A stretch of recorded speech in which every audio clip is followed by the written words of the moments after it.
Welcome to the June 1st, I cannot believe it's June already, SNHU Generative Writing Workshop. Kendra has come, that's great. Today we have a couple people from this new class, and so I'm going to talk just briefly about Module 4, which is starting on Monday. Module 4 is when you'll pick one of the 3 story ideas you had. And is it in Indiana Jones when they say, choose wisely? I can't remember which movie that is, but yeah. Last Crusade. Is it? Okay. Yep. So choose wisely, because you're stuck with that same story for the rest of the term. And it doesn't mean you can't get wildly inventive and do what you need to do to not be bored, but you're going to be doing the same story for the rest of the term. So choose wisely. The other little reminders, and I think the 2 people here don't have this problem, but some people were really struggling to have the correct format. So just remember that not only for every module announcement that, like says welcome to module 4 or whatever, the sample formatting paper is attached to it, but I also attached it to your feedback from the milestone 1.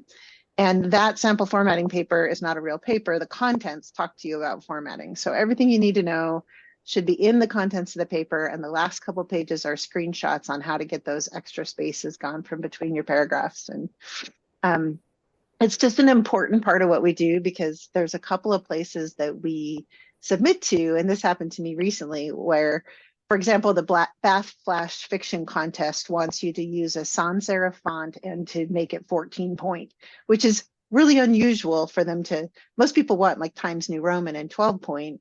And so it's just important for you to pay attention to formatting requirements. And so as we work through MLA formatting for the class, it's just a reminder to learn how to be flexible, because certainly what I did for the submission I did, I don't know, yesterday or the day before for Bath Flash Fiction, was pay attention to what they required. And that's, when you learn MLA, you learn how to manipulate anything, so that when you're submitting your work later, you'll be able to submit it. All right, any questions about Module 4? Any advice from the alumni for the people about choosing your story?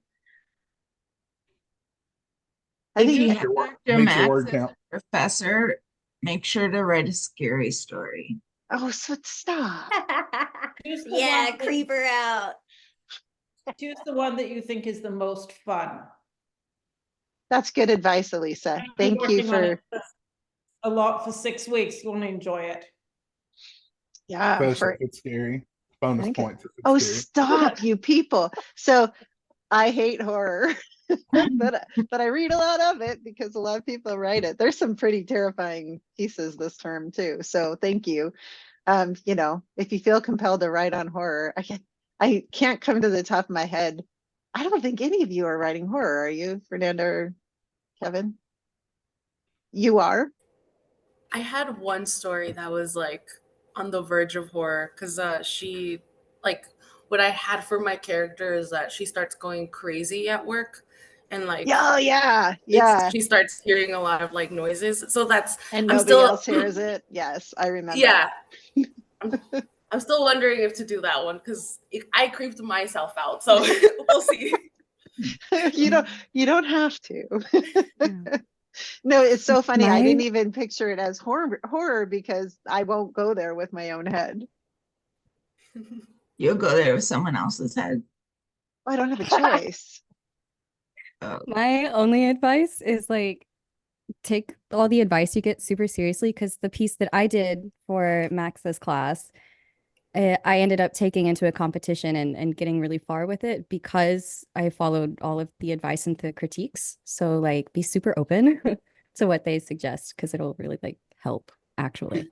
She's being humble when she said she went really far with it. It got published. It's in a book. So yeah. Oh yeah. Yeah, it's so exciting. And it also verges on horror. So no, it was like, well, yeah. But it was surrealistic in the best ways. I mean, it was horror. It absolutely was, but it was cool horror. So, yeah. And that was great advice, Jesse. And what I would add to that is that even if somebody is giving you advice in a section and you're like, no, that's not right, usually something's going on in that space. So if somebody's noticing something, even if the advice they're giving isn't quite right for you, at least pay attention to that place in your story, because they're probably cluing into something and maybe it's not the right thing, or maybe you can see that the story needs to make a change that they can't see, but you know your story better. In my previous class, not Dr. Max's class, and a different one, I had someone give me beyond irrelevant, stupid response. You know, I'm writing about dragons and he asks me about tech. Like, it was just totally like, are you commenting on someone else's story and confused? But because it was so awful, I took those awful points and I could say, wait a minute, if he is so confused, then maybe I need to clarify something on mine. Yeah, that's great too. Exactly. So that's really all there is for module 4. It's an easy one to try to talk about as we come into this. And so I want to move into our writing prompt. And Kevin, sorry, this is your first time here, because this is both the most difficult and the most fun thing we do. And this is called the Improv Writing Prompt. And what I've decided to do today is pull a bunch of poetry books for the words I'll throw. So when we do this writing prompt, I'm going to give you kind of an opening line. Again, you can use any opening line you want. And all that matters is that writing happens. But what we try to do is you will get writing on your opening line.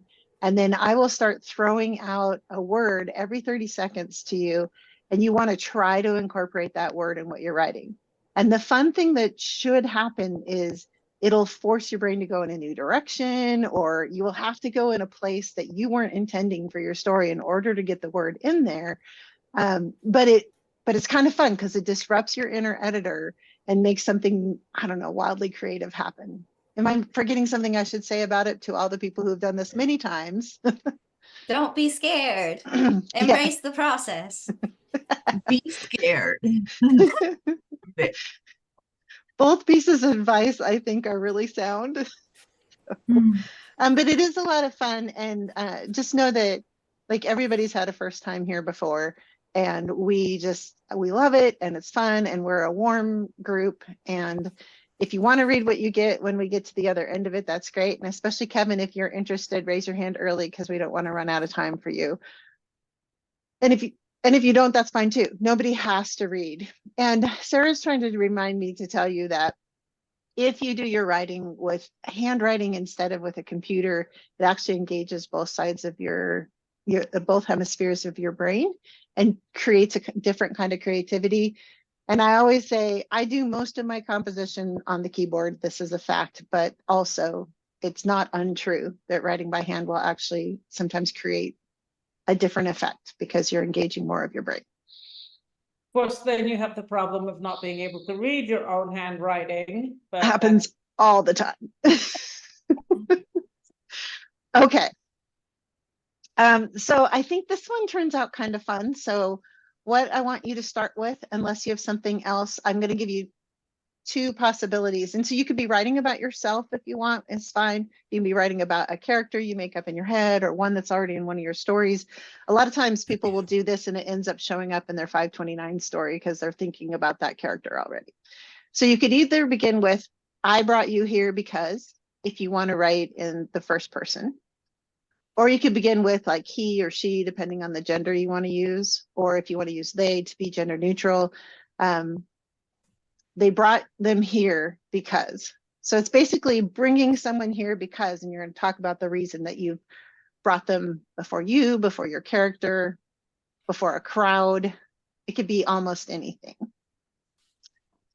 So I'll let you get that first part written down.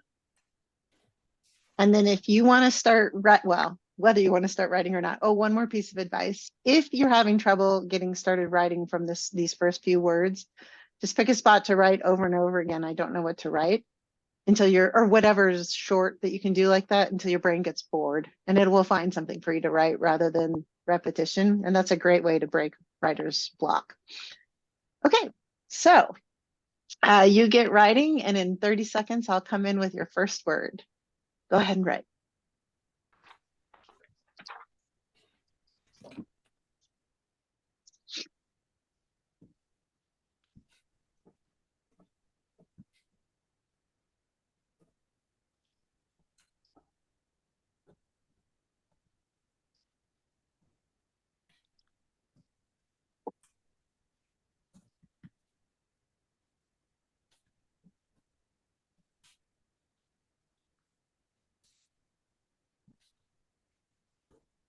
The first word is huddled, and I put it in the chat. Huddled.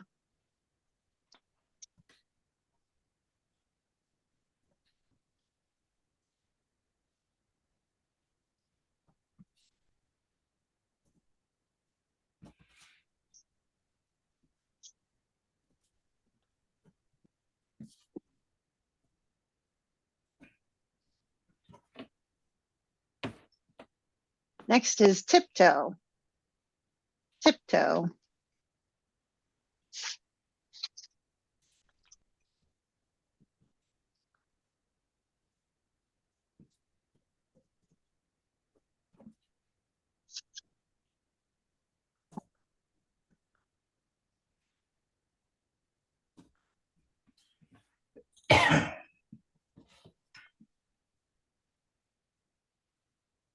Padlocked. Padlocked.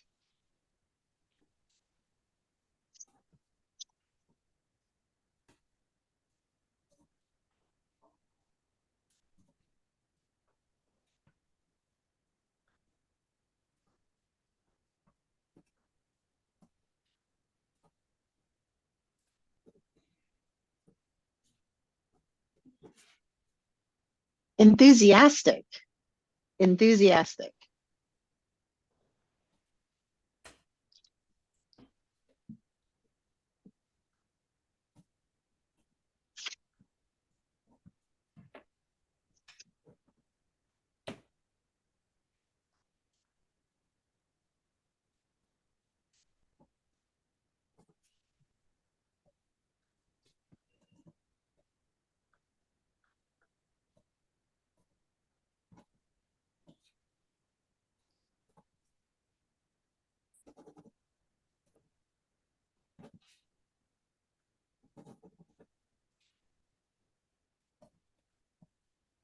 Percussion. Percussion.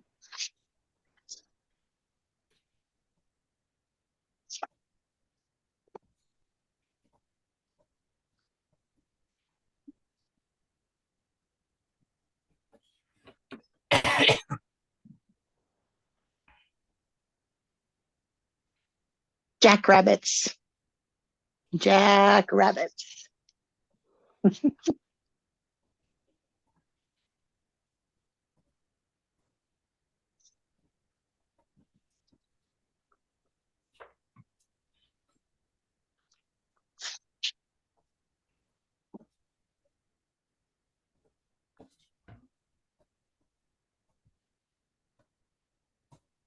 Curl.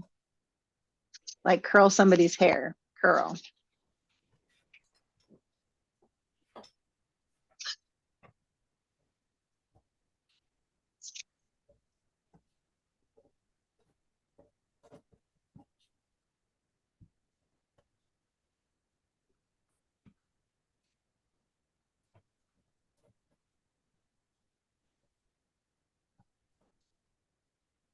Scars.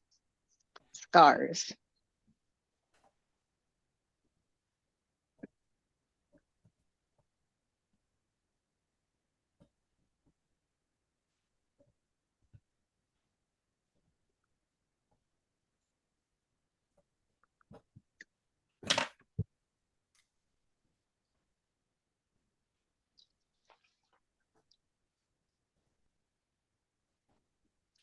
Sobriety. Sobriety.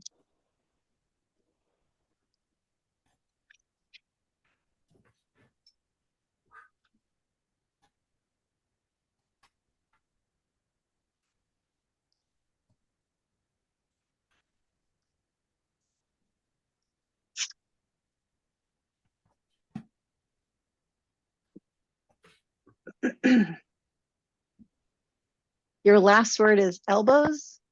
Elbows, and you have a minute to write it out.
time is up.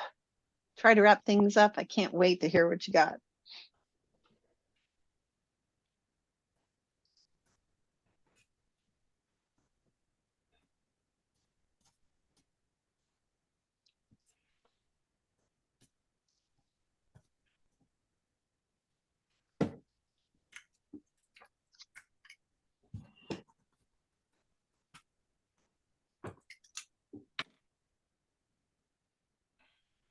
How did it go? I know I always ask this. Easy, almost. It was so brilliant. Nice tone, which is a reminder to Kevin and Fernandez heard this once already, but it's you can't like make excuses. Oh no, this is awful. You are only allowed to say it's brilliant. Though apparently you can add a so in front of it. And it's all intonation. If you don't think it's brilliant, we just have to tell by your voice. Does anybody want to share what you got? I'm happy to be guinea pig. Okay, and what we often do is we'll just type in the chat when the word really hits us, we'll be like, wow, and type that in. Or not a word, but like a phrase or whatever. It's not, it's perfect. Sorry. It's brilliant. Brilliant. Oh, brilliant. They grabbed my sister, and you know where she is, Issa told Jacob as she huddled over him. King Malcolm roared his agreement. Don't tiptoe over the issue. Where is my hatchling? Jacob crunched lower into the floor, padlocking himself into the tiles, trying to hide from the king's fury and Issa's fears. Dragon Chef Mira reached over Issa and enthusiastically beat Jacob with a fireplace paddle. The percussion of the hit could be heard throughout the room. Jacob curled further into the floor, scared like a jackrabbit of the enormosity of helping Sir Kent. It hit him like bricks. He knows the danger he's done to Issa would scar her and the family. A moment of sobriety hit, and he got up on his elbows and bent down over and begged the king for pity. I'm sorry, he said. I thought I'd hide Leonora and then rescue her, and Issa would love me. I didn't know Sir Kent would steal her off me. Moron, Issa shrugged. Just moron. She grabbed the paddle from Dragon Mira and hit him over again.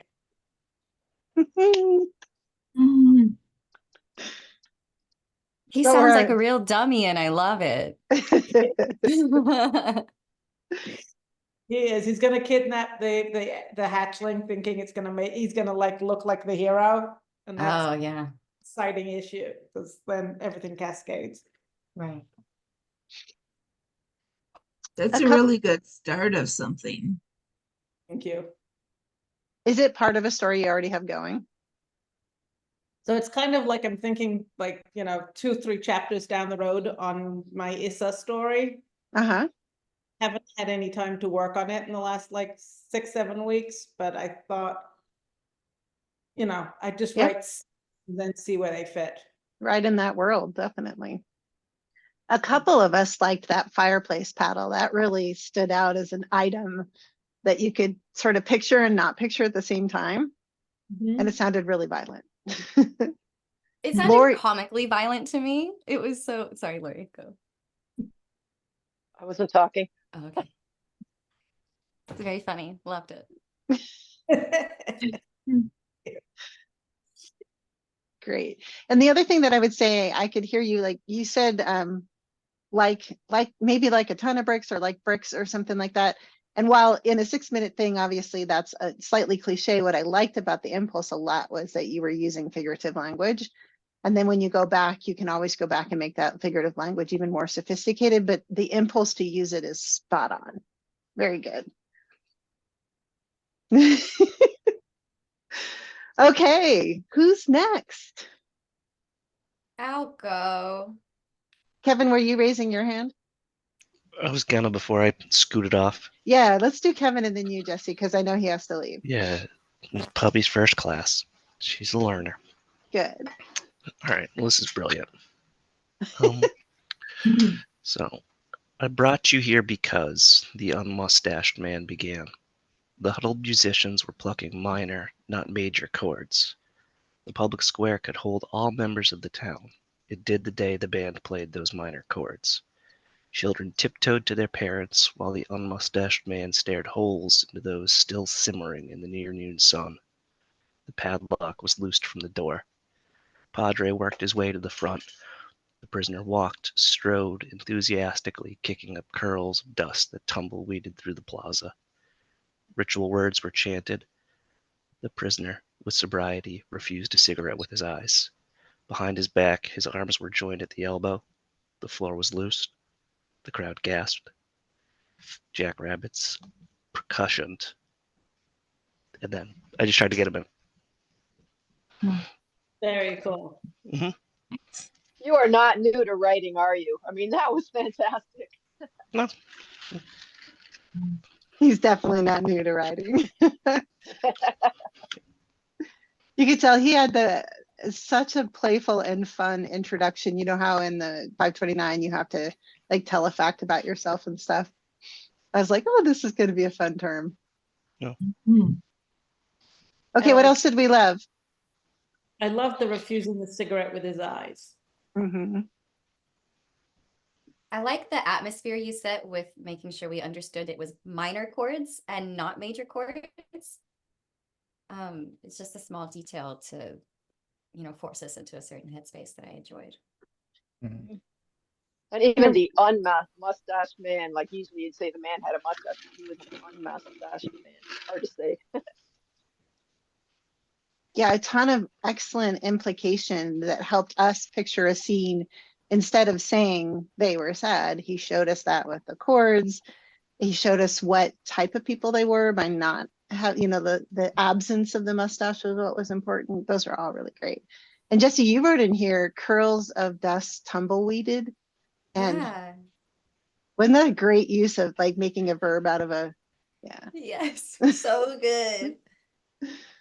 And then at the end, I just put like 400 exclamation points after out of order. Like we almost always write the words in order, but he threw Jackrabbit at the end. And I was like, oh, this is I could great. see them outside of town. They were having a rapus and lemonade or something.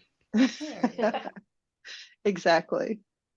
That was really fun. And you were doing all the things that we love, right?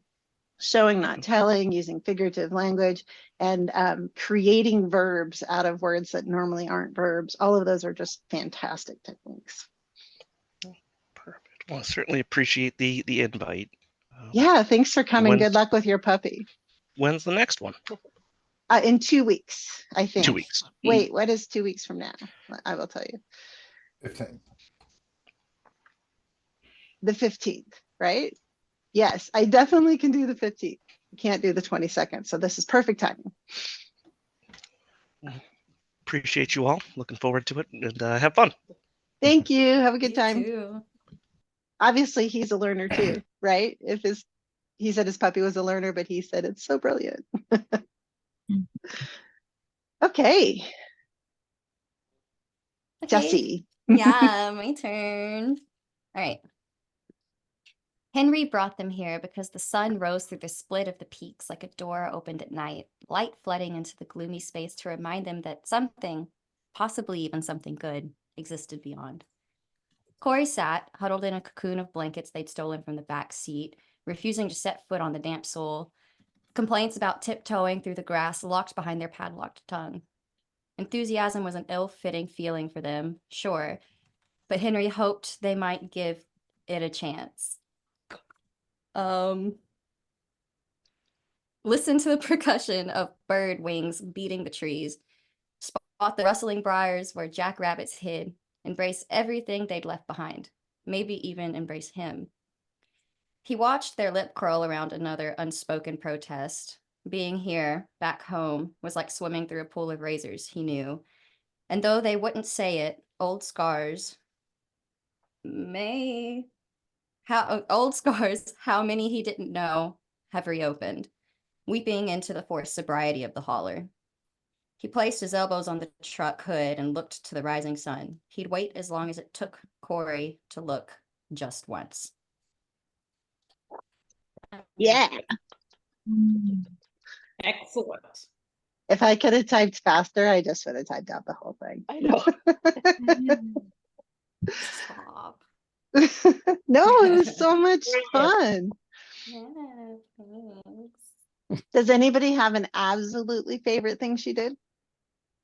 The swimming pool with the razors. Yeah. Swimming through a pool of razors. That image. Oh, That's like Saw, one of the Saw movies. I mean, it's not literally, but it would be in there. For sure, for sure. Oh. Torture. take your word for it. And then I love that right after swimming through a pool of razors is when scars came in. And you said old scars, and then something about how many, but I skipped that part because I was typing fast, have reopened, weeping into the forced sobriety of the holler. Oh, that was just really poetic. Oh, thanks. That's really good. Anybody want to say anything else? I really The liked whole the thing was cocoon and blanket. fantastic. No, go ahead, Lori. Go ahead. I just said the whole thing was fantastic. Brilliant. Yeah. Mhm. Randall, what were you saying? I like the cocoon idea, you know, that like it's a place of safety, but it's also a place of change. And maybe not all desired change, but you know, depending where this falls in your story, that has a lot of implications. So I love it. Yeah. Yeah, I'm excited to work on this one because it's when I finish writing Reboot, this is the next one. So we're just stockpiling some ideas now. Fantastic. I'm so excited. I'm glad that this was useful time. Who wants to go next? I can go. Mine's in a different. Oh, go ahead. Sarah, I think she's letting you go. Oh, okay. I brought you here because I can.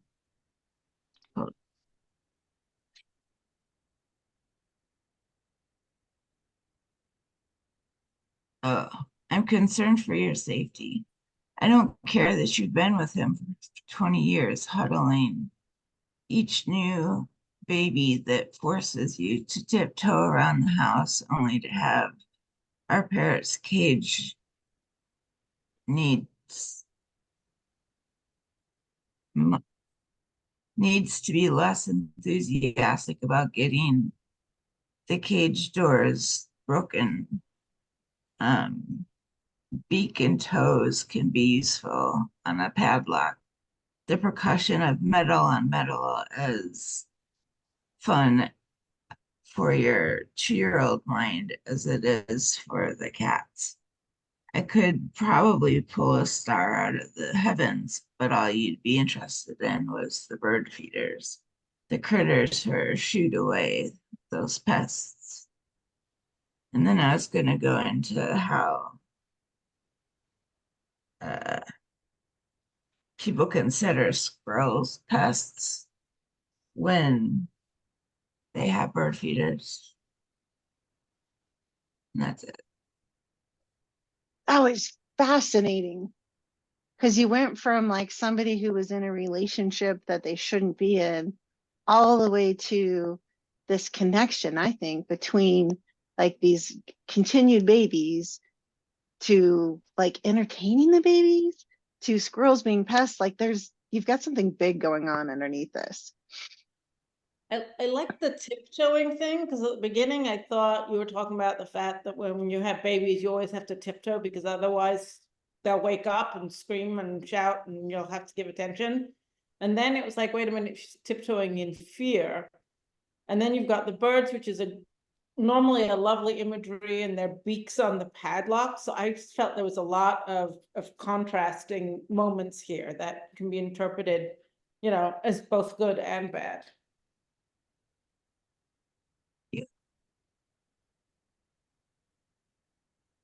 I also really like the percussion of metal on metal, which sounds really abrasive to me, but also was something pleasurable for the character and what you were writing. Like I think a kid maybe banging on metal. Yeah. Yeah. Lots of really good figurative things happening in that writing. A lot of parrots have the mind. Well, depending on the size of the parrot, theoretically. The bigger the bird, the longer they live. Huh. And so I didn't get to that part, but having a kid involved with it gives it a different dimension than what I was doing. But I didn't get very far. Yeah. Well, 6 minutes isn't very long. And I was throwing words at you every 30 seconds. Good job, Sarah. Thank you. So, Lori, are you ready to go? Sure. Okay. It came out of Jesse and Randall's workshop. Just a little idea. I brought you here because I want to show you this corpse. What about it? Check the toes. There are 6 toes. The policeman huddled together so the onlookers couldn't hear. This must be contained. But how could he tiptoe with 6 toes? He wouldn't be quiet. We can't let the looky-loos near. It'll freak them out. The body needs to be padlocked in the morgue.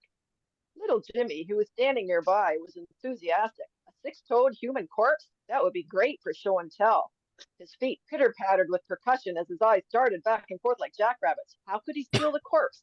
Maybe he could curl it into a ball and roll it down the hill while the policemen ate their donuts. The corpse couldn't get any more scars than it already had. Thankfully, Jimmy was 8 years old, so sobriety wasn't an issue. That wouldn't be a problem until he turned 9. He rolled up the corpse, tucked in the elbows, and stared at the 6 toes. He'd be the star of show and tell.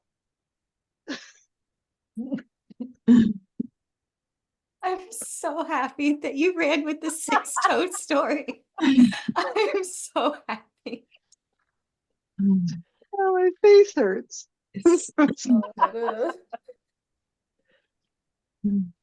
When I got assigned humor for the NYC Midnight, I should have gotten a hold of Lori. You're so Absolutely should funny. have.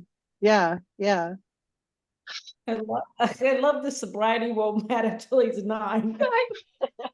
Yeah, that was my favorite. She was funny. Me too. Because I was waiting for it to be like some kind of leap until he was like 44. It's like, no, 9. Right. And I loved how you played on little like not stereotypes, but basically like, you know, you want to be the coolest kid at show and tell, policemen eat donuts, you know, like you were just leaning into all the things that are sort of common tropes, but you used them really hilariously. I just love that it feels like the more you write, the more it sounds like your style is almost like absurdist middle grade. And it's just such a combination that I love. And also, if there was ever an audience for absurdist, right? Like I really think you could write things that middle grade people would read. Mm-hmm. You know Yeah. what you should do? Look at How to Train the Dragons, the books, which if you happen to be in my house, I have 2 copies of all of them because we had to get one for my son who was 8 or 9 at the time and one for Russell because they were fighting over them. But it's that kind of level of absurdism. And she's made a fortune. And the first few books were just, I mean, they weren't in the movies. I would have never imagined. But, you know, the characters are gobsmacked and whatever. It's just that level of absurdity. And if you write these kinds of stories, I mean, there's a huge, and there was, I can't remember. I mean, my son is 26 now, but there was something about Captain Underpants. Yeah. There's also the same people did Dog Man, which is a dog head on a policeman's body that they Frankensteined in the first book. And the whole series is just wild. There's totally an audience in that age group that just wants the wackiest stuff. Especially the disgusting, horrible little 9-year-old boys. Like my nephew who reads The Dog Man and Captain Underpants. He'd read your books too. I had no idea, and yet they're so fun to write, like this kind of stuff. Yeah. And there's a story out there about somebody ridiculing the Captain Underpants guy. And he's like, I'm writing it anyway. And then he's been wildly successful. Like that's, much quicker to write in some ways. I mean, Oh, yes. the Yes. 300-page adult novel. Yeah.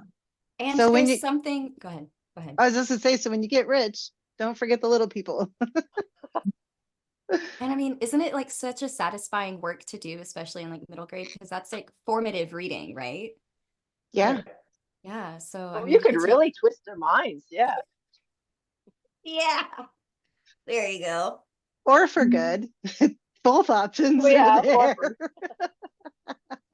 I love it. Between the painting that Randall does and Sarah's woodwork, I'm sure we can come up with someone who could draw, Well, Sue's, yeah. Oh, Sue's could do Yes. that for sure. Yeah. There you go. It's like a business here. Yeah. I can volunteer ideas, but stick at about my level of artwork. Me too. That was so awesome and so much fun. Thank you. I love that you come and shake things up for us. Yay. All right, so we're down to Fernanda, whatever. Fernie at the bottom and Kendra. Would you like to read? I'll read. I'm down. Okay, great. Okay. I brought you here because I'm tired of hearing the family try to exorcise me, the house said. The family was currently huddled in the living room, praying a rosary to expel the ghost out. You're being dramatic, the ghost said, clearing his throat. He tiptoed down the stairs into the living room where the family sat. He slammed the door to the living room, and as they ran to open it, the ghost padlocked the door. You see, this is what I mean. We're never going to hear the end of it. The house spoke, feeling annoyance coursed through the hinges, wood, and sheetrock of his body. Let's call the priest, the little girl in the family yelled into enthusiastic. And that's as far as I got. That is so fun. So am I correct to assume the POV you're writing from is the house/ghost? It's Yes. Right? both. Right? Correct. Oh, that's so much fun. So when I was advising you on this, the one thing I couldn't quite picture was like, because like, of course, if you wrote it this way, you'd be in the first person POV of the ghost, right? But if you drew back and just took the I out of it and had this omniscient narrator talking about the ghost doing it and the house doing it, I think you could do it. Okay. This is one of her story ideas. And the thing that I don't understand for sure that I can't wait to see what you decide to do with it is the motivation. So like the ghost in the house sort of figure out that they're unintentionally partnered, would you say? Yeah. Yeah. Yeah. So they figure out, I- and they figure out that the family is just not worth having in the house, right? Yeah. So I think what I have in mind is like the house doesn't like the house is kind of like the observer of it all, but he doesn't really like know humans. So like he thinks that everything that they're doing is fine, which the ghost kind of like leads him into being like, no, like they suck. Let's drive them out. So I think that's where I'm going right now. But I'm picturing the house as being like this cheerful, like go-getter type of personality, and like the ghost is just this grumpy old being that just hates the presence of the family. Um, that's that's what I have in mind right now. I'm not entirely sure where I'm going with that, but yeah. It almost feels like you have a lot of opportunity to play with those like mixed energies where like the poltergeist happening in the house could actually be really great for the family if it weren't for the ghost. It just feels like there's some Okay. sort of like some fun to be had with their Mhm. mixed energies. Okay. It reminded me a little bit of the Gilman story, the yellow wallpaper with Oh, yeah. the end when she's Oh, the wallpaper. Okay. one of the things that I think you would ask yourself is like, if the ghost succeeds in getting the family driven out of the house, what does he want from it? Like, does he want to sit down and like watch TV without them? Or you know what I'm saying? Like, what is an end goal that he's striving for? And it almost seems like you could write it from the ghost point of view because he's trying to influence the house. So like, Mhm. what he wants the family out, but to what end? Like, what does he get out of it? And does he learn to be a more positive personality because he interacts with the house? Like, how does he change across the arc of this story? I think there's a ton of potential. Or maybe the house changes, you know, and Maybe. conforms, yeah, to the ghost and becomes cranky. And then they become like Felix and Oscar together, right? The odd couple. Oh, yeah. There's all kinds This of is so cool. possibilities. Yeah, remember you wrote in your Discord introduction, right, that you've always wanted to write a story with the house, from the house's point of view. Everybody said, "Oh, that's great! I can't wait. You got to put it out for all of us to read when you're done." Yeah. Well, no, Sounds put it good. up for them to read while you're doing it because they'll make it even better. Do Oh, it in the yeah. works in progress. Yeah. Not that you're not going to do well in class, but you'll do even better. A pluses. And Kendra, who hilariously at first I thought that was your face, but it's just a photo. Are you interested in reading what you got, or? Sure. Okay, great. I brought you here because I need you to know just how loved you are. You think you have no value, but I disagree. Look around you, Plum. These people huddled together there aren't talking bad about you or trying to tiptoe around you. They miss you, truly believe in you. You've padlocked your heart to prevent hurt and only feel miserable. Let go, be enthusiastic and true to yourself. Love yourself enough to just let go and march to the beat of your own drum, not the beat of the percussion line. Stop jackrabbiting around who you are. Embrace it. Curl yourself around your dreams, and stop letting your scars dictate your direction in life. Your sobriety to life is a false reflection of who you really are. Dig deep, use your elbow grease, and work for what you want. Don't let life sway you. Be the tide, be the storm, live to the fullest. That's amazing. That's I'm the still motivational typing. speech I needed today. Yeah. Clearly, Kendra, you must have been coming to like Randall and Jesse and stuff because that was easy for you, wasn't it? It was a little, but I wrote completely different than everyone else, so. I loved it. Ooh, and I love your shirt. Thank you. I couldn't type fast enough. Go ahead, Jesse. No, I was gonna say, like, I know from the Discord group that you're really big into like family sagas and stuff, and I can really feel the presence of that in this piece. And I can see it fitting really well in what you usually write. Thank you. I really, really liked the elbow grease because it was such a different way of thinking of elbow grease. To dig down into yourself. That was just, for me, that was like one of the best lines, just because it was such a different way of thinking of it. Thanks. I was quoting my grandmother, so. Okay. So that's cheating. And I do think what Elisa said tied into exactly what Jesse was saying, which is elbow grease seems like exactly the voice that would come out of somebody who writes family sagas like this. So yeah, both of you, I agree completely. And it was an amazing motivational speech. Like, would this character have been somebody kind of like you with her grandmothers giving them advice, or? She doesn't have a grandmother in the story. She's at Okay. she's at odds with her mother, like she and her mother want completely different things. Imagine. And the plot twist is she's heir to the throne, so. Oh, wow. Okay. Yeah. I don't know if you've ever heard of an author named Jill McCorkle, but I absolutely love her. She has a new set of short stories out, a collection called Old Crimes. But she was one of my mentors at Bennington Writing Seminars, and she always said, this is where it applies to your story. If it's not one thing, it's your mother. Isn't that the best line ever? Well, that final line too, the be the tide, be the storm, live to the fullest. Did you just come up with that off the top of your head? Yes. I would like you to just sit on my shoulder, please. It would be really great. Yeah, I'm with Jesse. I needed to hear that today. Bravo, you all. That was amazing. So the next step in this is to take what you did and pick a favorite sentence, any of the sentences that you think are favorite. But then I want to ask you, what you want to do with it. Normally I send you off to just write from that sentence and move forward, and I give you 6 minutes. Do you want to do that, or do you want to take your favorite sentence and get thrown at again? It's up to you.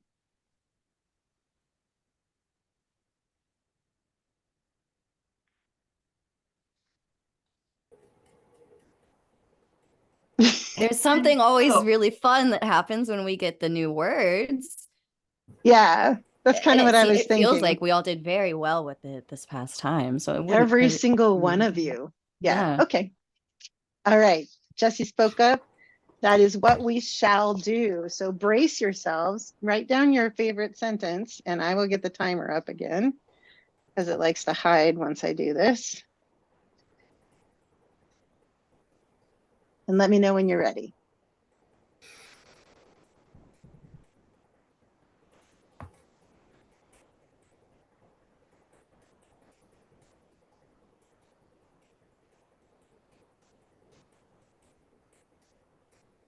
All right, I got 1 thumbs up. We must be getting close. Lori looks ready. She's shrugged her shoulders. Whatever. Randall's nodding. Sarah's up. Elisa's up.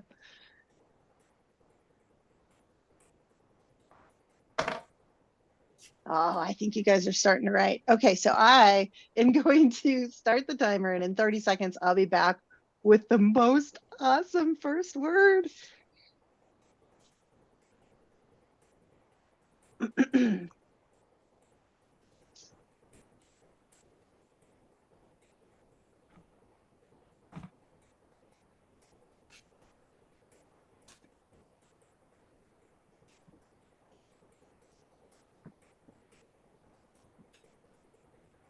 Are we supposed to be writing right now?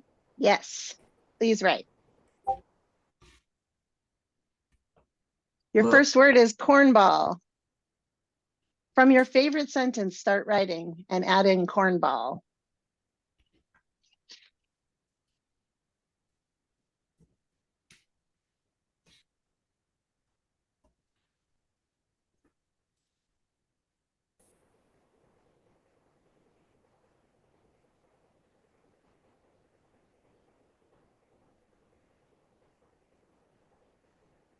Next is unwrinkled. Unwrinkled.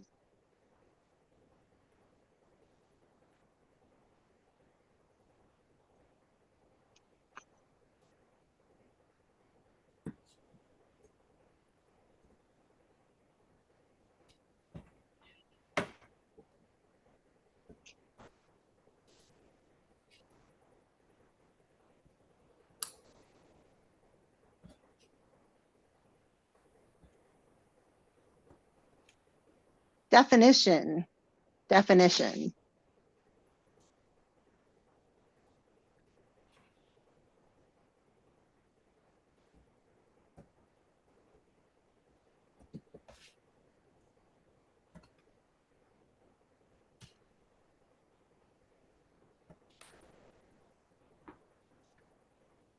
Red-headed. Red-headed.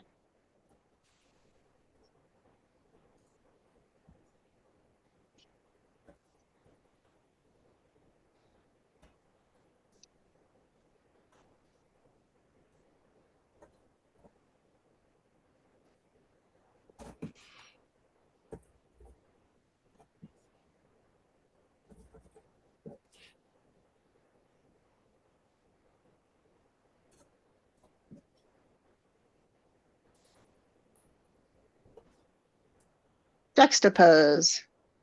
Juxtapose.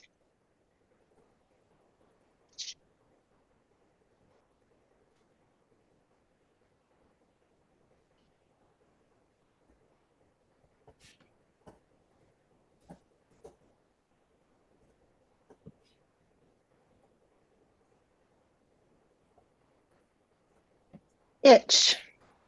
Itch.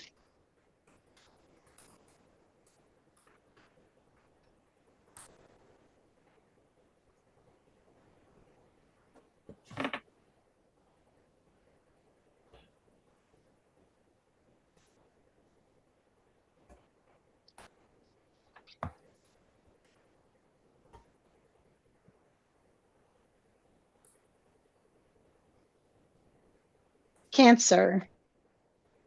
Cancer.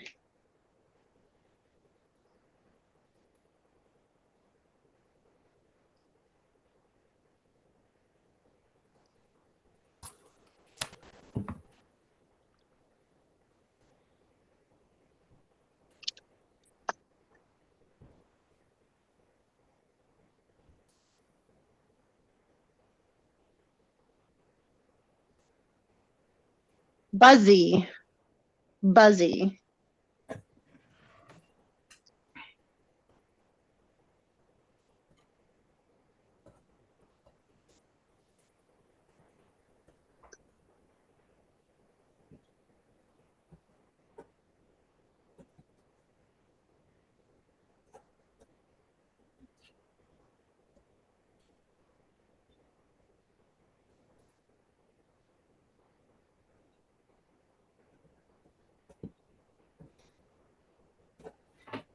Tiger. Tiger.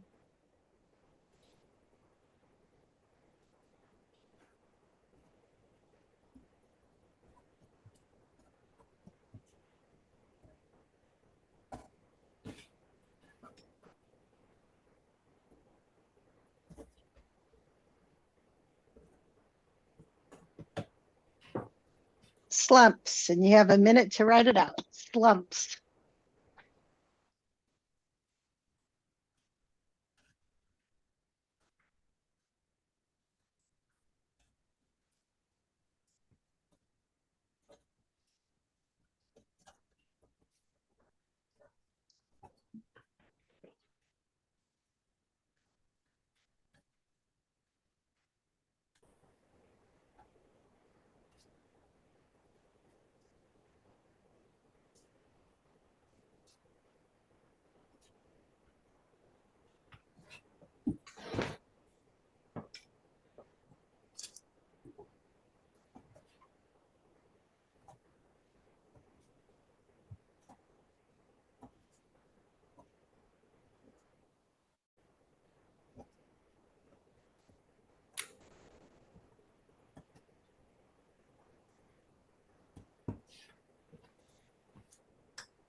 Oh my God, you got an extra 20 seconds. I couldn't find my unmute, so please try to wrap things up.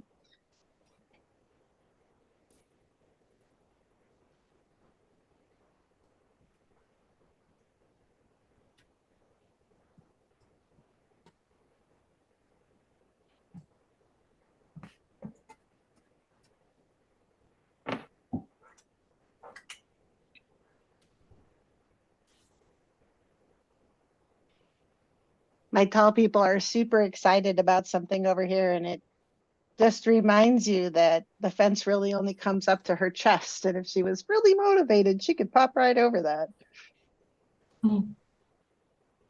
I wonder what they're so excited about. The dogs or the people?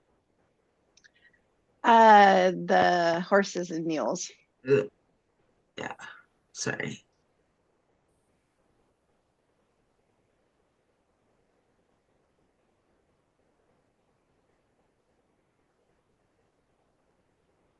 Oh, he's just mowing the trails.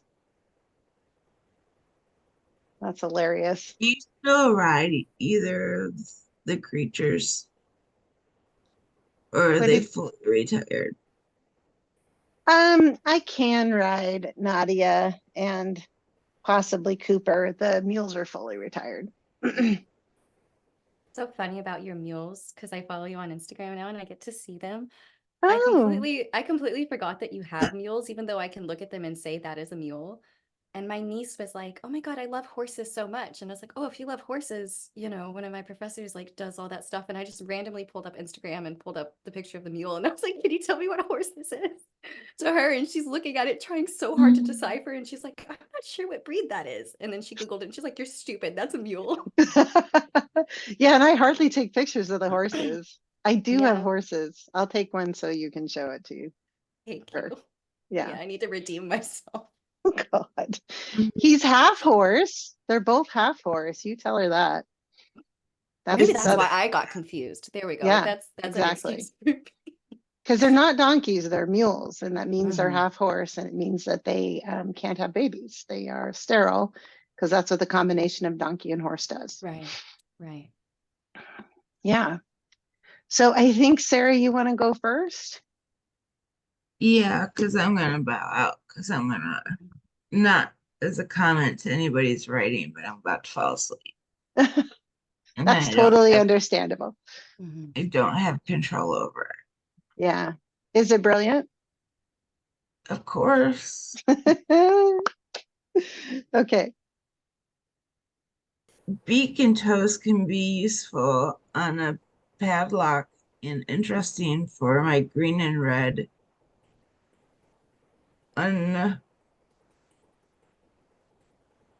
unwrinkled feather. Wait, interesting for my green and red unwrinkled feathers, who, if not entertained by his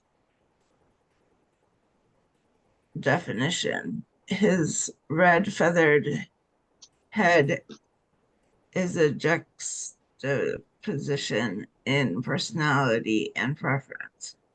She'll totally itch until it falls out. Too bad the cancer doesn't fall out of her ass like an egg. They both like to be near the windows, not sure if they're detected. No, defect. I don't know. Did that make sense to anybody? Because I'm not sure. Absolutely. Falling out of her ass like an egg was such great imagery. It I was. love And wrinkled feathers. Mhm. yeah. And you were doing the bird thing, and when cancer got thrown at you, I know you're immediately thinking of your foster mom, and that you had it fall out of her ass like an egg was absolutely logical if you've been on birds. Like, it made really good sense. Hmm. Yeah.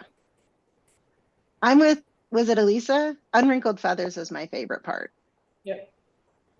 Because feathers have all these little separated parts, but they're not wrinkled. They're very uniform and smooth, and it was such a great image. So even when you're about to fall asleep, you still pull this stuff out of your ass like a cancer egg. Right. You're definitely a writer. Thank you. Yeah. Well, get some sleep and feel better. Okay. I'll get That's an on order. Yeah. that. Thanks All for right. sharing Literal that with doctor's us. Good job. orders. Yeah. Literally. Do what? That's Literally. that's the doctor's orders. Oh, Yeah. yeah. Get it? Yeah. I Is feel there a like- doctor on the plane? Sort of. Right. Yeah. Let me know which one fixes belly buttons. Oh, okay. I'll leave It's you not with that. it's not literature ones. No. I'll leave you with that. All right. Thank you. Have a good day. See you later. Bye. Bye. All right. Who wants to go next? And I just want to say, I'm so impressed with what she writes when she's not feeling well. It's so clear she's a writer in her soul, aren't you? Mhm. So I dare you to follow somebody who can't stay awake and can write unwrinkled feathers. I'll go. Okay. Yay. Let's hear it. You're brave. Okay. All right. The family was currently huddled in the living room praying a rosary to expel the ghost out. This is so cheesy. What a bunch of cornballs, the ghost laughed. He leaned against the flowery wallpaper, observing as the family unwrinkled their courage. This is what the house didn't understand, the drive and itch of the ghost, his constant need for mischief. He looked down at the setting of it all, the red-headed family in fear of the juxtaposed ghost who, despite his act of a grandiose being, was just as frightening as they were. He'd heard the family mention that the ghost was a cancerous ruin of their life, but could it be the other way around? He feared they'd never find a way out of these slumps, whatever that meant.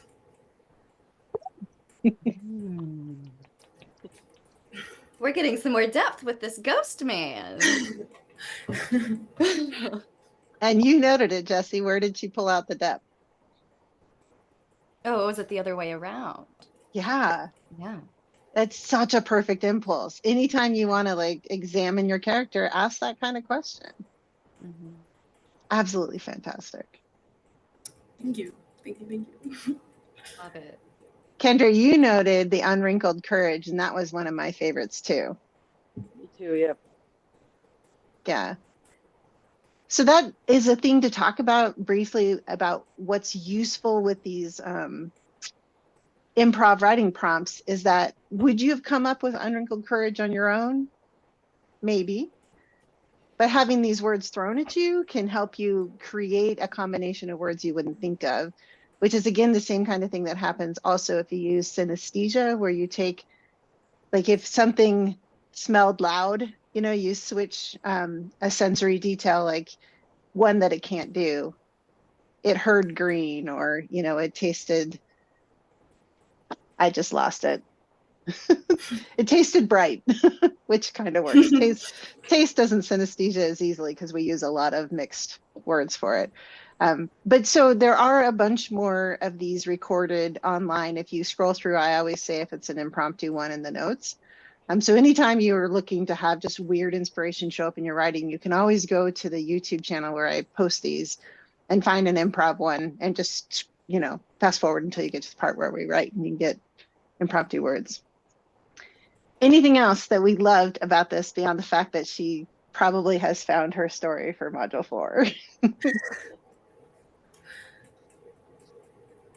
Brilliant. Okay. Fantastic. Love it. Yes. Thank you. Please keep going. It's really exciting. Okay, who wants to go next? I'll do it. Okay. Go. Okay. Being here, back home, was like swimming through a pool of razors. Each blade of grass, each desiccated leaf crunched beneath their feet, cut deep into their being. Allergies aside, Mama's disgusting cornball fritters aside, the indecipherable drawl aside, being here crumpled the spirit they'd spent years unwrinkling in the city. Corey nestled deeper into the blankets. As Henry explained every natural phenomena around them, definitions locked and loaded like daddy's shotgun shells. They stole a peek at him, his red hair gleaming under the rising sun like molten crimson juxtaposed against the brightening green of the holler.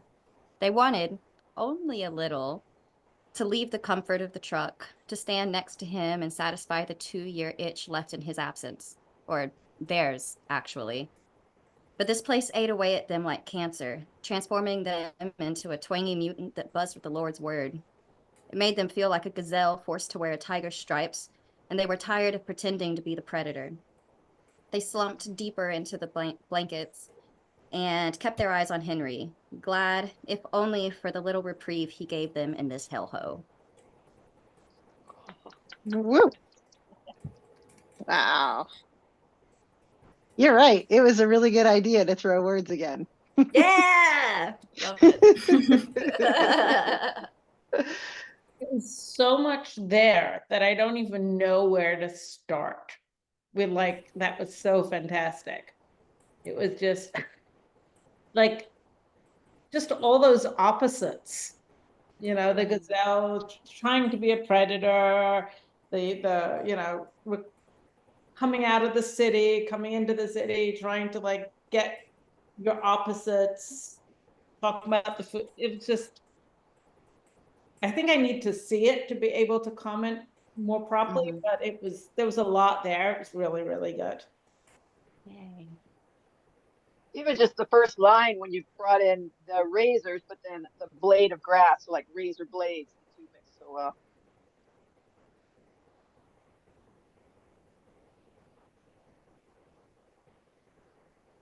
Randall has been so quiet. I've been like holding off to see if he'll say something. Oh no, I was just waiting. I was letting everybody else talk because I know more about this story, and I Yeah. didn't want to like jump in with that. But like, Mhm. I like the ideas, especially like the characters come to like a real turning point in life, and the transitional aspect of the language also kind of matches what's going on in their world because things are changing so much. So I like just as a whole, you know, it all kind of filters down because of that and creates that framework. And it really like you really understand why they don't want to get out of the truck, you know, even though they do, but they don't, you know. So. Yeah. Very Which nice. is lovely tension. And I don't know a thing about this story, and all of that's there. So what you're noticing, Randall, I was feeling, and that means that you're really nailing it, Jesse, because I don't know it. I loved 2-year itch, and then it was his 2-year itch, but then you were like, or theirs actually. And that was that same thing that he's talking about, where you're on one side than the other, like that. Buzzed with the Lord's word. I mean, whenever you write this longer, I really would like to see it because I know there's so much more going on that I have only the tiniest access to in this piece. I think I might have mentioned it very briefly once before. This is the Holler cult story I'm working on. Yeah, it's gonna be good. It's gonna be really good. Yeah. And Kendra mentioned one of my favorites, the indecipherable drawl. I think that you're referencing, this is a lifelong problem with me. What's it called when dialect? Thank you. You're putting just a wee bit of dialect in there. And that's why I wrote unwrinkling. And then I was like, and I was trying to say the dialect, you know, that you were dropping your G's and putting in that accent. I love when you read your stuff because I know whether or not you're writing a holler story just by the way you read it. Right? Yeah. Like when Jesse's piece comes up in Microlit, you all have to go listen to the reading of it because it's almost better than the actual piece. It's so good. Oh, I Oh, it do is. think it's an audible thing. Like it has to be heard for sure. Yeah, that's why I'm so glad we do recordings now. And we do it for accessibility, but I think it's really changed people's experience of the pieces too. Yeah. Yeah. So, well, we'll brag about it when you're up. Yeah. We'll be bragging everywhere about it. So, Yeah. Go celebrate at a Dollar General. That's I don't think we have one. Can you believe it? what? Give it Yeah, I time. know. Yeah, just wait. They're an invasive species. They'll make their way over towards you. No, I know. Like on the way to Spokane, one has popped up in one of the tiny towns we go through. I think our town is that weird breed that's slightly too big to get one. Ah. You know, like we're too small but too big. I'm sure I don't know. They're just not on this highway corridor, but they're going east west. I don't know. Suze would know. She knows my state better than I do. All right, that was amazing as usual. Randall, did you read last time? Did I skip you? Yeah, I did not read last time, so. Jeez, oh Pete, you're gonna read both of yours this time because I'm an idiot. I'm so Oh, you're fine. sorry. No, you're fine. We had a lot of Losing people. my mind. Yeah. I'm not used to handling so many people, but I'm so excited you're all here. It brings my energy up. Do you want to go? And would you please read them both? Sure, I will. Okay. Thank you. So the first one. Okay. He brought himself here because the pain filled every corner of his world. Finding a new place became the only option, and he was goaded to move like livestock huddled before slaughter. The mists of mountainsides saw him tiptoe through his unique path, wondering and wondering for a way beyond the padlocked gates of his heart. It was safe, but his mind craved a place where the enthusiastic, love-struck teen within might exist on its own. The percussion of God's hammers, of spears on shields, fast as jackrabbits, echoed the thunder of his questing heart. His hope curled tightly in its corner of safety, a damsel in distress, and he heaped scars upon his indomitable will as he sought for a way in. Years of war passed, but exhaustion brought on a sobriety of spirit. He finally tried the handle, then pushed the door open with elbows wearied from constant turmoil. Old blood, fresh blood, but healing could follow. He was home. Ooh. Was this Glow Me or is this separate? I'm doing the same thing you are. I'm prepping for my next book, so. Yeah, boy. I really liked I don't know if it's juxtaposition or just deepening of this person's like expression, but the feminine speech of his hope being a damsel in distress, whereas a lot of this is really masculine for him. I liked that, you know. I agree. Thank you. Yeah. What else, everybody? Okay, livestock huddled before slaughter. One of my favorite things about doing impromptu prompts with Randall is that when you throw a word at him, he's like, I can make that figurative language. Like his brain just instantly turns it into something that's translating what he's doing on the page for those of us who aren't there with it. You know, so, and that's exactly, and y'all have heard me say this before, but that's what figurative language does, right? You're in some place in your head, we don't have access to it, but when you tell us something is like something else, we immediately know because you're finding common ground for us to translate what you're thinking. And livestock huddled before slaughter just gives us the absolute setting of his spirit, this, you know, even the setting of like just a sense of coldness and doom of wherever he is. And then to have that door eventually open to home, so cool. So cool. And the Another- padlocked gates of his heart. That's another one. Yes, very nice. Just one more person. So definitely Lori, Jesse, Randall. Don't forget the little people when you guys are all agented and books, and you'll have to be like, I know this person over here who has this memoir. Yeah, that was just awesome. We all love sobriety of spirit too. Several of us wrote that. Jesse with the hope is damsel in distress. Very nice. I love the heap scars on his indomitable will too, because it was like showing what a emotional battle it was at the same time as it was a physical strain. It's just great. It's great. All right, let's hear number 2, please. All right. The mists of mountainside saw him tiptoe his own unique path. He was broken, but that was okay. When pain became all he knew, he embraced it. A stoic among cornballs, he meandered through discovery. His unwrinkled skin gave way to protective folds that hid his pain away. Definition fled from muscles that craved mental release in combat. Red-headed legend becoming silvered myth. He traveled the lands along the river of souls, his mental darkness juxtaposed with vibrant life. The itch to prove himself was little more than a persistent ache now, but it gave way before the cancer of thought that longed for release. Buzzy nights in the tavern whispered more of him when his own raucous nights ceased, but he prowled the banks like a tiger still, always searching. The day will come when he slumps, but he has made peace with the fact that it is not this day. He puts one foot in front of the other. It's all that remains. Ooh. The final just- line is very juicy. Yeah. I feel super anxious because I feel like if this is the book after the Gloam and all he went through to get to where he was in the Gloam, and now he's like silvered, red-headed legend becoming silvered myth. And then he, Don't worry, it's not the same character. It's a completely different story arc. So Oh, Outside of the Gloam verse. yeah. okay, this is a different novel altogether. Mhm. Yeah. Oh, thank God. I was feeling a lot of strain. Like when Kang does what she does in the middle of the Sword of Kaigen. You know, don't do that to me yet. My heart can't take it. I'll warn you which books to not read then.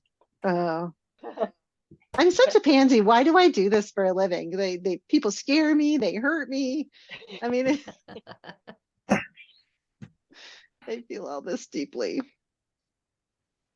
Then I could just go back and I start reading a bunch of contemporary romances to refill the well, and then I can do it again. I love the cancer of thought. That was for me my favorite. Because it's like, it's got so many different levels. But just, I mean, we all do that, or at least everyone I know does that, just sits there and has these negative thoughts, and I could be this, or I could be that, or, you know, if only I'd had this brilliant idea 25 years ago, kind of thing. And just your brain doesn't stop. And like Cancer of Thought really just encapsulated that. Very relatable. Mm. Kendra, you were the one who got down River of Souls, and I really love that one as well. Plus protective folds that hid his pain away. I love that he was unwrinkled except for that he wasn't, right? On the outside, maybe unwrinkled, but on the inside he was. Yeah, really great stuff. Thank you for reading both. I'm sorry that I'm Oh, you're fine. not great at orchestrating larger groups of people. It was really good. Thanks. I can't believe the rest of us forgot too. Like usually Yeah. like Randall. Yeah, usually one of you can catch me when I make these mistakes. I kind of count on you to keep me in line. Yeah, it's y'all's fault. It's certainly not mine. No, it's a team effort though. So I'm always open to you letting me know when I'm messing up. Okay, who's ready to go next? I can go next. Okay, thanks, Elisa. Okay, Issa grabbed the paddle and hit him again. Stop! I promise I'll tell you all, Jacob said. Really, just stop. That's all you can say? Asked Issa. Stop, you cornball. King Malcolm grabbed the paddle from Issa, ready to charge Jacob himself. Speak, you unwrinkled piece of shit. You are the definition of all that is bad with red-headed people. Hence, the redhead as well, a redheaded dragon. Issa interposed. Maybe it's redheaded versus the white-headed like us. Malcolm scratched an itch on his chin. That's a great juxtaposition. Dirty red pigment versus pure white clean. The red is the cancer. Stop, Mira screamed. You two are nuts. Buzzing around my kitchen, spatting after drivel. Hair color? The princess is missing. Hit the idiot with a paddle again. Howl like a dragon. Snarl like a tigress, Issa. Pick this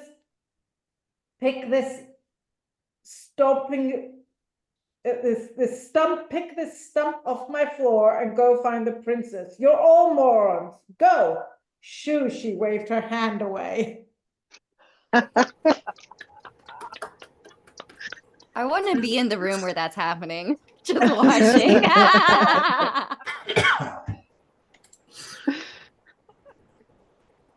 Lori, you were laughing out loud. I loved it. Yeah, everything was so unexpected. I know the story pretty well, and also. Oh, it was fun doing it with the second set of words.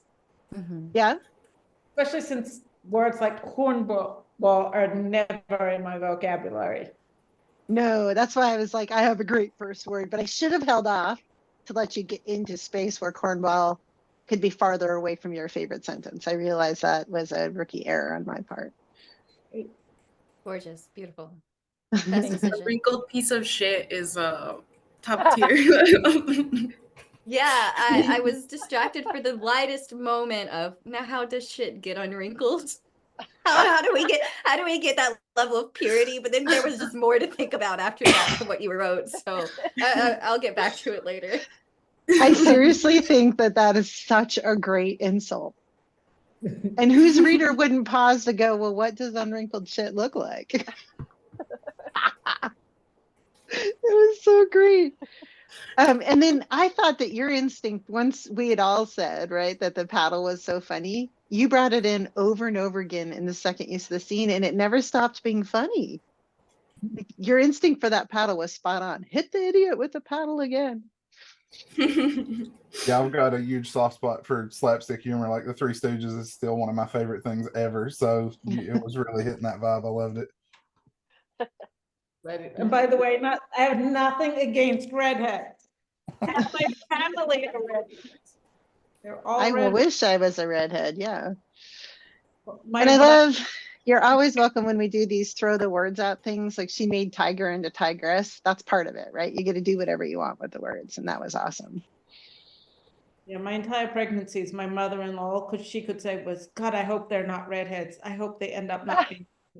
And my son's beard is bright red. I was like, yes. Nice. but not a red head technically then. Still red. Yeah. Nice work. Really funny. I hope it fits into what you're writing already. Okay, so we have on my screen, bottom to top, we have Kendra, Fernanda, and Lori. Who would like to go next? You're all so polite. Would we like to go in the order that I said, since you're being so polite? I already went. You did with your ghost, and I love where you're going. Yeah. See? That's why you have to help me. Was it really that forgettable? Come on. It was not. Oh, It was my not. heart. And that It's was like- just cruel. Well, it's that we was, want to hear it again. That's why. that was like the sword of Kagan and a It's like, twist. oh, Yeah. oh. Oh, I No, hurt what she so wants you bad to on do the is just inside. improv riff, just speak what happens next. That's what you wanted, right, Max? Yeah, no, I wanted to remember that she'd already gone, especially because I like what she's doing. And I was all excited because I bet that's the story she's going to do for module 4. Oh, God. I literally have to run another one of these after we're done. And you're shaking my confidence in myself. Okay, between Lori and Kendra, who would like to go? I can Sorry. do it. I'll do it. Okay, thanks, Kendra. Curl yourself around your dreams and stop letting your scars dictate your direction. You run when the storm approaches, but what if you stood tall instead? Don't be a cornball, Tate. Face unwrinkled, he stared at her, one blonde eyebrow raised. Cornball? Geez, Plum, can you define that? Sorry, you hit a nerve. She ran a hand through her red hair. I know I run. It's my defense mechanism when life crushes me. Tate scratched his chin. Let me stand with you this time. We can dispose of the cancerous traitor together. The words buzzed around Plum's mind. How had things gotten so bad? She wasn't the roaring tiger Audubon needed to save them. She was the bookworm who took flight when overwhelmed. She slumped against her husband, breathing in his woodsy scent. Show me how.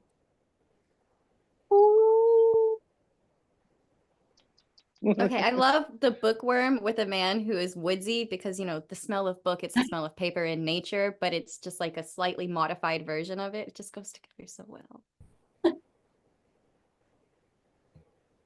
What you said, Jesse. What else? So much good stuff. And I love that you sort of asked them to explain, because like, especially like I have not 100% sure what cornball meant, but like when you said, can you define it? I was like, there we go. That's, I really liked it. Thank you. Jesse really surprised me with that one, actually, because I don't know cornball fritters except for I do. You know what I mean? Like I never would have thought to use cornball like that. And then I was like, oh, wait, she's right. They are a thing. Funnily I enough, thought- I ate them more in Japan than in the States. Seriously? Yeah, it's like a huge thing. Yeah. Are they better? It's like they put creamed corn, almost like a croquette, however you call. They put like creamed corn inside of it, and then they deep fry it, and then they might put corn on the outside too. It's Like a little something. sweeter though, right? Because corn fritters Yeah, it in is sweet. America, yeah, Yeah. I like them like that. I don't really like them, you know, the kind of fish fried flavor. Doesn't do much for me. Those Yes. have a name. Sweet and hush puppy. That's it. Yep, I don't Oh, really yeah. like them. But I did really like Cancerous Traitor too. I thought that was a nice push of the word you got thrown to something that made sense, definitely. And I was really impressed with how you were able to stick to your storyline with words that I feel like got thrown at you that don't really have much to do with your story. They don't. I really like the return to this image of standing against something. First, as what if you did it, you know, by yourself, like stand against the storm. And then as we get more into it, you learn that they're standing together, right? And they're embracing all of this together. I thought that was a really nice build. Thank you. Yeah, I'm excited about this story. I obviously don't know it because I forgot to do a client's work last week. That's how out of control I am right now. So I don't read a lot in the Discord because I'm have a hard time finding the time, but it sounds like a really great story. Thank you. All right, Lori, I guess you're bringing us in. Okay. Well, I thought cornball was that game cornhole. I got them mixed up. Oh yeah. I'd never heard of cornhole until I moved down here. It's just like, oh, cornball. All right, so it's messed up from the beginning. It's There are brilliant. 6 Make it toes. work. There are 6 toes on this foot, and there are 4 on this one. What happens when you subtract the 2? I don't know. I was playing cornball instead of studying math. Bobby unwrinkled his forehead. The answer is 3. No, it's not, said his tutor. The definition of subtraction is to take away one number from another. But you know redheaded people aren't good with math. That's not true. Many mathematicians are gingers. Just juxtapose the toes on this foot with the ones on this foot and give me the difference. Now you're just making my own feet itch. Do the math, yelled the tutor. I can't, sir. There are too many buzzy things in my head, and I can't figure out why these feet don't both have 5 toes. Even Tony the tiger has 5 toes. Bobby slumped down, removed his socks and scratched, staring with sorrow at the 4 toes on one foot and the 6 on the other. That was it. Now I want to fact check if Tony the Tiger indeed has 5 toes. Yeah. I'll bet he doesn't. If I had to put money on it, I'd say he doesn't. I love it even You're better. right. I'm looking at feet pictures of Tony the Tiger now, and he actually only has 3 on each foot. That's what I thought, Yeah. which is why you would 100% leave it in there. Well, and Yeah, Bobby you is have to. dumb. Yeah, you can't subtract 4 from 6. Well, especially because Bobby also thinks cornhole is cornball. Like, I love it Yeah. all the way around. Like, he gets to be wrong. You know what I mean? Yeah. Jessie said make it work, and I agree with her. She's I like, agree. yeah. Especially with the too many buzzy things going on in his head. It was like, you know, it's totally real. Like, okay, you screw up Tony the Tiger's feet because you've got so much other stuff going on while you're trying to figure out how to get, 10 toes divided by 2 feet. It was really good. Well, did you get how I use cancer? Because how does cancer come into that? So he says, I can't, sir. Oh, no, I missed it. That was so great. How do people play with words so fast? That is unbelievable. When we've done like this exercise in the Discord, Lori has done that so many times. Where she's like, I can't make this word work, so I'll split it in half. Just gorgeous. Because I don't know words very well, so I have to do that. I would It argue works it's so just the well, opposite. like, Yeah. Yeah, you definitely know words very, very well. But again, Yeah. this totally fits in your story. So you've got chapter 1 was the original. This is chapter 2. You build up. And voila. Did you say that Bobby himself had 6 toes on one feet and 4 on the other? Yeah. Oh, So I he's saying, how love can I do the it. math when everybody has 5 toes and they look stuff? That was just for today. That's not. No, I love it though, because Oh, no. you have a body. Yeah. Go, Jessie. No, please finish your thought. Well, all I was going to say is that you have a body like this, and then you're Mhm. going to have a show and tell. And I mean, what happens when Bobby sees somebody with the same feet at show and tell? I don't know. Whoa, right. I can just see that Bobby, if he only had the 6 toes on one foot and 5 on the other, would have thought that his 5th toe functioned like his 6th toe to grow back like the salamander tail, and might have cut off his 5th toe thinking it would work, and it didn't. I Right? love the way you think. Yes. Love the way you think. I can't remember which X-Men movie it is where Hank starts turning, and the first thing you see is his feet turning into hands. I can't remember which one of the X-Men movies it was. Oh, so maybe we're talking mutants here. Yeah, it was one of the ones with young Xavier, not with Patrick Stewart, with whatever the young one is. But the first thing that changes is Hank's feet turn into hands, or monkey hands, or whatever you want to call them. Yeah. I like that. Y'all, it's so inspirational to do this with you and to share like this time in the Saturday mornings where my whole brain starts exploding with your creativity. My favorite, I would do improv every time, except for that I feel like it actually loses some of its magic if you do. But it's pretty incredible. You guys are great. I'm going to hit stop record because this is long. Or I may not. Where is Not it? allowed. Oh, here we go. Stop.